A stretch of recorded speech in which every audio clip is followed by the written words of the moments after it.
کوئی فن جانتا ہے، ہر بندہ کوئی نہ کوئی کام جانتا ہے، کوئی مستری کا کام جانتا ہے، کوئی بجلی کا کام جانتا ہے، کوئی لکڑی کا کام جانتا ہے، کسی کے پاس پڑھانے کا کوئی ہنر ہے، کسی کے پاس کوئی کاروبار کی سکلز ہیں۔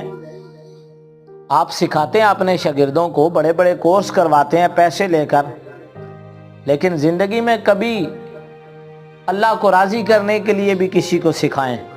کوئی غریب مل جائے نا تو صرف اس نیت سے کہ میرا رب مجھ سے راضی ہو، اگر آپ اس کو سکھا کر جائیں گے نا، جب تک وہ باقی رہے گا اللہ تعالیٰ آپ کو اس کام کا اجر دیتا رہے گا۔ وہ خلوص نیت وہی کام ہے جو آپ کے لیے بچ جانے والا کام ہے۔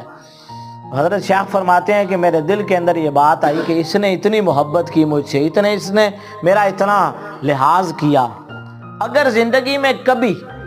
رب نے مجھے کچھ عطا کیا تو میں اس کی خدمت ضرور کروں گا۔ کہتے ہیں پھر ایک وقت آیا